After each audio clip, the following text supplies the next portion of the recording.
10 адам болса, соның 7-інің қателігі де, арман мақсаттары да бір дейді. Сіз бұл статистиканы қайдан алып отырсыз? СДВК болсын, ПТСР болсын, шизофрения болсын, қандай аурулар болсын, ол аурулардың түбінде адамның ішкі тыныштығы керек та. Бұл сонда анализсіз жасалған тәуекел ма? Каспий банкта ашып беремін да, қазір мен товарларды аламын. 10 миллион теңгем барады, қарагөзге бара салдық, 10 миллион теңге жоқ, аумен. Қу тіршілікпен жүріп. Қу тіршілікпен жүрген кезде сен даналық, көзқараспен, мудроспен сен жеткізе алмайсың да. Немесе сені түсінбейді.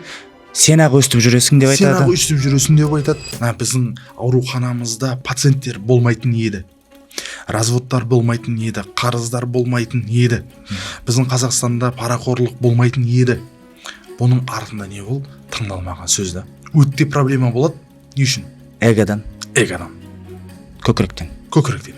Қуыс кеуде. Ол да бар. Тағы да мен бағанағы алекситимия деген диагнозға келемін да.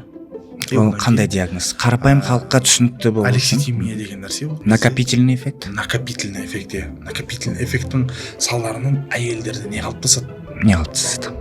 Мен айырып тастаймын. Ал жанымен там бірігу деген нәрсе, ол самосалға дейін өз-өзіңді басқара алу, иә. Ощущениең қандай, чувстволарың қандай. Болды, саған уже даже психологтың да керек болмай қалады. Яғни өзіңмен өзің бола алу үлкен берекеттің кілті. Бүгінгі біздің подкастымыздың қонағы Жәнібек Мақаш мырза, кәсіпкер, зерттеуші, сосын психолог,